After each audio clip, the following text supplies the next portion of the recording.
नमस्कार मित्रों। आशा करता हूँ आप सब ठीक होंगे। तो भगवत गीता की श्रृंखला को आगे बढ़ाते हुए ये नेक्स्ट वीडियो है। अभी तक हमने टोटल 7 श्लोक देखे हैं।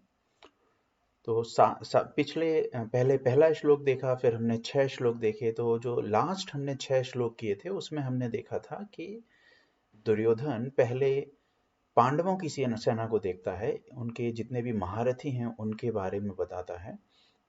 उसके बाद वो अपनी सेना को देखता है। अब आज हम 4 श्लोक उठाएंगे और उन चारों श्लोकों का एक एक करके अनुवाद करेंगे, ट्रांसलेशन देखेंगे। उसके बाद वो श्लोक हमें क्या बताते हैं, उनसे हम क्या समझ सकते हैं, क्या सीख सकते हैं, उसकी चर्चा करेंगे, जैसे कि हमने पिछले वीडियो में किया था। और हम थोड़ा सा रेफरेंस पिछले वीडियो का भी लेंगे, तो एक साथ हम चर्चा करेंगे। तो आइए आज हम 4 श्लोक उठाते हैं। तो आप स्क्रीन पे देखेंगे तो हम श्लोक संख्या 7 तक कर चुके थे। आज हम 8, 9, 10 और 11 देखते हैं। ओके। भवान भीष्मश्च कर्णश्च कृपश्च समितिज्जया अश्वत्थामा विकर्णश्च सौमदत्तिस्थैव च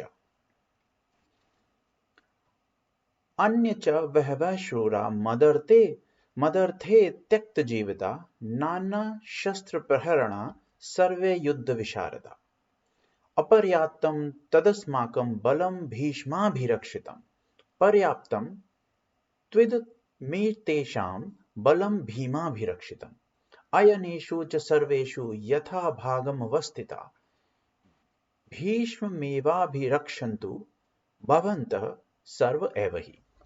तो ये 4 श्लोक हैं। तो आइए पहले 8वें श्लोक को, 8, 9, 10, 11, 8वें को उठाते हैं, फिर उसका ट्रांसलेशन देखते हैं। भवान भीष्मश्च कर्णश्च कृपश्च समितिज्जया अश्वत्थामा विकर्णश्च सौमदत्तिस्थैव च। तो 8वें श्लोक में ये जो संवाद चल रहा है, ये संवाद अभी भी संजय बता रहे हैं कि दुर्योधन क्या कह रहे हैं। तो दुर्योधन अब अपनी सेना यानी कि कौरवों की सेना के बारे में बताना शुरू करते हैं।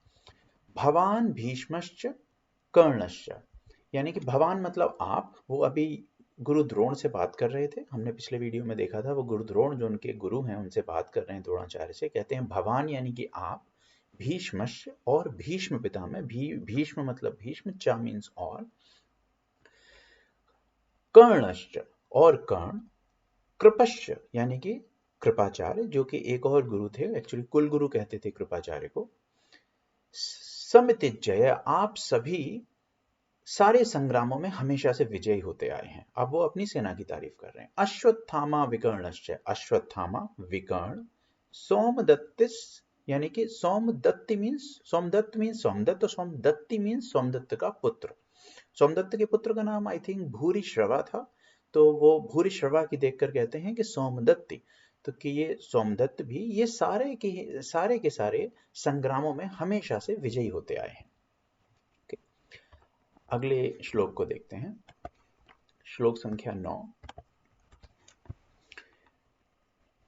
ओके, तो श्लोक संख्या 9 है, अन्य च वहवः शूरा मदर्ते त्यक्त जीविता नाना शस्त्र प्रहरणा सर्वे युद्ध विशारदा। अन्य मीन्स अन्य सब, च और, वह शूरा, वह मीन्स अनेक, शूरा मीन्स ये सामान्य भाषा का शब्द है शूरवीर।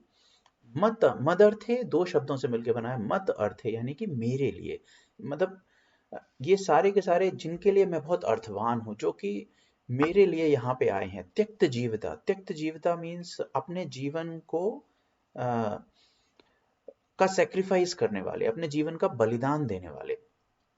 नाना शस्त्र प्रहरणा, ये सारे के सारे नाना यानी कि अनेक प्रकार के शस्त्रों से सुसज्जित हैं। प्रहरणा मीन्स सुसज्जित हैं सारे शस्त्रों से। सर्वे युद्ध विशारदा, ये सभी के सभी युद्ध शिक्षा में निपुण हैं। अब अपनी सेना की तारीफ करते हुए वो ये बात बोलता है। अब अगले श्लोक पे चलते हैं, श्लोक संख्या 10। पहले इनका अर्थ देखते हैं, उसके बाद हम एक एक करके डिस्कस करेंगे कि क्या समझते हैं इनसे। अपर्याप्तम तदस्माकं बलम भीष्माभिरक्षितम पर्याप्तम त्विद में तेषाम बलम भीमाभिरक्षितम। इस श्लोक को आप थोड़ा ध्यान से सुनिए क्योंकि हम इसके बारे में बाद में भी चर्चा करने वाले हैं। बेसिकली इस श्लोक को हम दो तरीके से मैंने देखा है, टीकाओं में, कमेंट्रीज में एक्सप्लेन किया जाता है। वो भी होता है अपर्याप्तम वर्ड की वजह से। कई सारी टीकाओं में अपर्याप्तम वर्ड को एक्सप्लेन करते हैं कि शक्ति जैसे अपरिमेय है, means unconquerable. So he is saying कि जो हमारी सेना है दिस इज इनकॉन्करेबल। कई सारी टीकाओं में ऐसे बोलते हैं, और कुछ टीकाओं में जिनकी संख्या काफी सीमित है वो बोलते हैं अपर्याप्तम मीन्स इनसफिशिएंट। तो कुछ लोग यहाँ पे ऐसे बोलते हैं कि दुर्योधन, ज्यादातर लोग कहते हैं कि दुर्योधन अपनी सेना को शक्तिशाली समझ रहा है, पांडवों की सेना की तारीफ करता है, पर फिर भी अपनी सेना उसे लगती है कि ये ज्यादा शक्तिशाली है। कुछ लोग कहते हैं कि नहीं नहीं, यहाँ पे वो ये कहता है कि हमारी शक्ति अपर्याप्त है, हमारी शक्ति उतनी सफिशिएंट नहीं है। But according to my explanation I think यहाँ पे अपर्याप्तम का मतलब, मैंने बाकी संस्कृत के जो स्कॉलर्स हैं उनसे भी इस बारे में चर्चा की है, उनके हिसाब से भी यहाँ पर अपर्याप्तम का मतलब होना चाहिए इनकॉन्करेबल, यानी कि अपरिमेय, हमारी शक्ति ज्यादा है। तो यहाँ पे दुर्योधन कहता है अपर्याप्तम तदस्माकम बलम भीष्माभिरक्षितम। अपर्याप्तम मीन्स हम इनकॉन्करेबल हैं, हमारी शक्ति असीम है। तद अस्माकम यानी कि हमारी, बलम मीन्स शक्ति, भीष्माभिरक्षितम अपरिमेय है क्योंकि हम भीष्म द्वारा संरक्षित हैं। वो भीष्म पितामह को बहुत हाई रिगार्ड देता है। वो ही नहीं, उस समय का समाज भीष्म को बहुत ज्यादा हाई रिगार्ड्स देता था क्योंकि ऐसा माना जाता था कि भीष्म को नहीं जीता जा सकता। ओके, फिर कहता है पर्याप्तम त्विद में तेषाम। पर्याप्तम मीन्स अब वो उनकी सेना के बारे में बात करता है कि उनकी शक्ति सीमित है, पांडवों की शक्ति सीमित है। त्विद में तेषाम, ये तीन चीजों से मिल के बना है ये शब्द। तु इदम एतेषाम, यानी कि तु मीन्स लेकिन, इदम मीन्स ये सब, ये जितने भी हैं, एतेषाम मीन्स वो उनकी तरफ इशारा करके कहता है, यानी कि पांडवों की। बलम भीमाभिरक्षितम, और जो उनकी शक्ति है वो भीम द्वारा सुरक्षित है।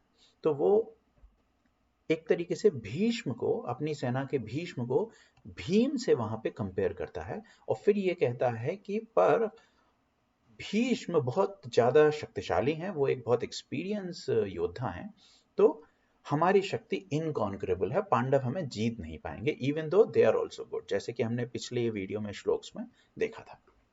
ओके, अगला श्लोक उठाते हैं, श्लोक संख्या 11। ओके, अयनेषु सर्वेषु यथा भागम वस्थिता भीष्ममेवाभिरक्षन्तु भवन्त सर्व एव हि।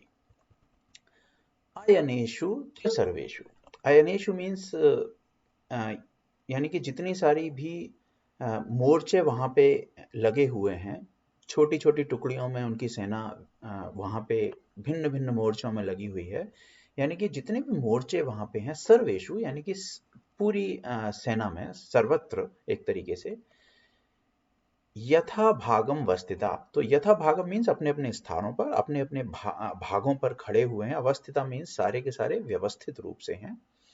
भीष्म यानी कि भीष्म पितामह, एव अभिरक्षन्तु यानी कि, अब वो यहाँ पे एक्चुअली वो ये कहने की कोशिश कर रहा है कि जो सारे लोग अपने स्थानों पे खड़े हुए हो, आप सभी भीष्म पितामह की रक्षा करो, क्योंकि हमारी, जो हमने पिछले श्लोक में देखा कि हमारी जो सेना है, दुर्योधन कहता है कि भीष्म द्वारा संरक्षित है, तो आप सभी भीष्म की रक्षा कीजिए। आपका उत्तरदायित्व ये है कि कहीं कहीं दूसरी ओर से, क्योंकि ये युद्ध हो रहा है, तो दूसरी ओर से कोई भीष्म पर अटैक ना कर दे। सो आप, you make sure कि you protect Bhishma, even though he is very powerful, but this is a war going on and anybody can hit from any side. तो आप अपनी शक्ति को भीष्म को संरक्षित करने में लगाइए। बाकी हमारी सेना भीष्म द्वारा प्रोटेक्टेड है, उन्होंने पूरा व्यू की रचना की है, सब अपनी अपनी जगह खड़े हुए हैं। So I think we have to fight. तो एक तरीके से एक स्ट्रेटेजी समझाने की कोशिश कर रहे हैं कि हमें ऐसे लड़ना चाहिए। तो देखिए, ये तो बात हो जाती है जो आज के 4 श्लोक थे उनकी। अब हम ये देखते हैं कि हम आखिर इन श्लोक से समझ क्या सकते हैं। तो यहाँ पे एक समझने की बात यह है कि हमने एक श्लोक संख्या में देखा कि लेट्स सी विच श्लोक वाज इट, इट वाज या अपर्याप्तम तदस्माकं बलम भीष्माभिरक्षितम पर्याप्तम तुदिमे तेषां बलम भीमाभिरक्षितम, श्लोक संख्या 10। तो श्लोक संख्या 10 में एक्चुअली एक बहुत ही इंपॉर्टेंट बात कही गई है कि वो अपनी सेना, वो एक्चुअली हमेशा दुर्योधन भीम से कंपटीशन करता था। अगर आप महाभारत की स्टोरी देखेंगे तो दुर्योधन और भीम दोनों काफी बलशाली थे, तो उनमें दोनों गदाधारी थे, तो दोनों में काफी कंपटीशन रहता था। लेकिन यहाँ पर वो कहता है कि देखिए, भीष्म, हमारी जो सेना है वो भीष्म द्वारा प्रोटेक्टेड है, लेकिन जो पांडवों की सेना है वो इस श्लोक संख्या 10 में कहता है कि भीम द्वारा प्रोटेक्टेड है। That's very symbolic actually. तो मैं उससे क्या समझता हूं, उसे विपक्षी सेना में भीम सबसे ज्यादा शक्तिशाली दिखाई देता है, क्योंकि अपनी सेना में अगर वो इस श्लोक में भीष्म को हाईएस्ट रिगार्ड दे रहा है, तो उस हाईएस्ट रिगार्ड के ऑपोजिट में वो कहता है कि ये भीम द्वारा संरक्षित सेना है। यहाँ पे वो अर्जुन का नाम नहीं लेता है, जबकि हमने पिछले वीडियो में देखा था कि जब पांडवों की सेना की प्रशंसा वो कर रहा था, तब उसने बोला था ये सारे के सारे सेना नायक अर्जुन और भीम की भांति शक्तिशाली हैं। दैट वाज ओके, वहां पे उसने अर्जुन का नाम लिया था। लेकिन जब यहाँ पे वो भीष्म के साथ कंपैरिजन करता है, वो भीम का नाम लेता है। That's very symbolic. इसका मतलब वो उसे ऐसा लगता है कि जो पांडवों की सेना का दायित्व है वो भीम के ऊपर है। यहाँ पे वो धृष्टद्युम्न का नाम नहीं लेता, जो कि अगर वो कंपैरिजन करता तो भीष्म कमांडर इन चीफ थे कौरवों की सेना के, और उस साइड से धृष्टद्युम्न पांडवों की सेना के कमांडर इन चीफ थे। वहां पे वो उनका नाम नहीं लेता धृष्टद्युम्न का, वो भीम का नाम लेता है। शायद उसको ऐसा विश्वास है, शायद मे बी जब युद्ध शुरू हो रहा था तब लोगों को नहीं पता था कि अर्जुन क्या रोल प्ले करने वाला है।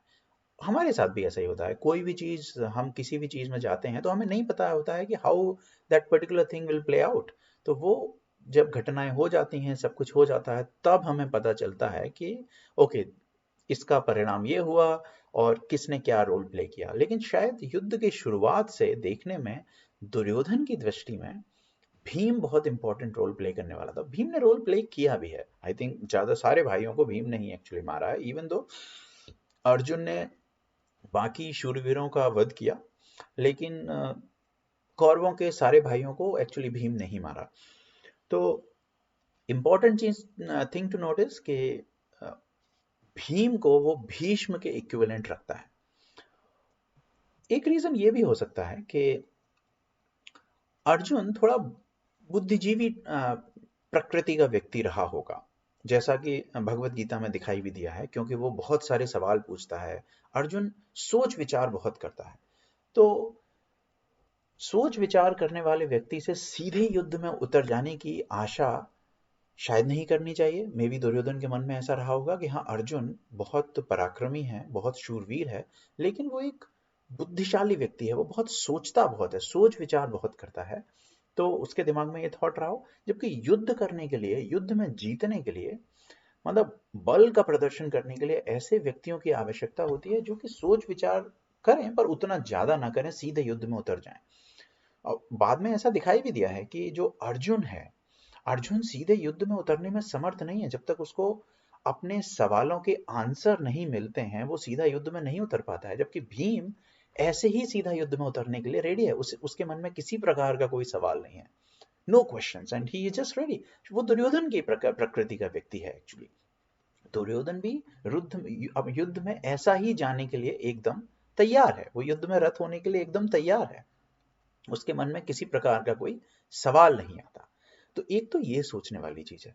दूसरी सोचने वाली चीज ये है कि हमने पिछले वीडियो में देखा कि वो पांडवों की प्रशंसा करता है कि पांडवों की सेना में कौन कौन है, और इस वीडियो में हमने देखा 4 श्लोकों में कि वो अपनी सेना की प्रशंसा करता है। यहां पर कहीं भी हमने दुर्योधन को, जब पांडवों की सेना की वो चर्चा कर रहा था, कृष्ण के बारे में मेंशन करते हुए नहीं सुना। शायद वो भूल ही गया कि श्री कृष्ण भी इस युद्ध में है और वो युद्ध की बाजी किसी भी तरीके से पलट सकते हैं। तो मेरे हिसाब से शायद दुर्योधन की ये सबसे बड़ी भूल हुई कि उसने कृष्ण के बारे में सोचा ही नहीं, कृष्ण के बारे में मेंशन ही नहीं किया। और शायद हुआ भी ऐसा ही कि अर्जुन युद्ध से जाने के लिए रेडी था, लेकिन कृष्ण ने अर्जुन को युद्ध में रद्द करवा दिया। अगर अर्जुन के मन में सवाल उठे तो शायद उन सवालों का आंसर वहां देने के लिए कोई भी सक्षम नहीं था सिवाय कृष्ण के। तो दुर्योधन ने कृष्ण के बारे में कोई चर्चा ही नहीं की, उसने कृष्ण को इग्नोर कर दिया। हम भी अपनी लाइफ में शायद ऐसे ही करते हैं। कृष्ण ईश्वर के रूप में वहां थे, वो धर्म का साथ दे रहे थे, पर शायद दुर्योधन उनको ईश्वर, उनको भगवान नहीं मानता था। तो भगवान की एक बहुत ही जटिल सी डेफिनेशन है, तो हम उस डेफिनेशन में नहीं जाते हैं। तो पर कृष्ण को हाई रिगार्ड्स दिया पांडवों ने, और दुर्योधन ने कृष्ण के बारे में सोचा ही नहीं। तो हमारे जीवन में भी ऐसा होता है कि हम जब कुछ करने के लिए निकलते हैं तो हम नहीं सोचते कि जो अज्ञात शक्ति है, जो कृष्ण की शक्ति है हम कहें, वो बीच में आ जाती है। और शायद हम जो करने के लिए निकलते हैं वो कई बार नहीं होता है, या कई बार हो जाता है, जो हम नहीं चाहते हैं वो हो जाता है, क्योंकि जो अज्ञात की शक्ति है, उसको आप ईश्वर की शक्ति कहें या अज्ञात शक्ति कहें, आप जिस नाम से चाहें उस नाम से आप उसको पुकार सकते हैं। पर तो इससे मुझे यही सीख मिलती है, मैं इस बात को यहाँ पे कहना चाहूंगा कि अपना कोई भी काम, कोई भी कार्य हम करें, उसमें उस अज्ञात की शक्ति के बारे में हमें स्मरण अवश्य रखना चाहिए। तो आप मुझे बताइए, आप इसके बारे में क्या सोचते हैं, आपके क्या विचार हैं? And as I always say, discussion is very important. So please ask question so that we can have discussion on all these shlokas. और बताइए कि आपको कैसा लगा। तो हम अगले वीडियो में मिलते हैं कुछ आगे वाले श्लोकों के साथ। तब तक अपना ध्यान रखिए। Thank you so much.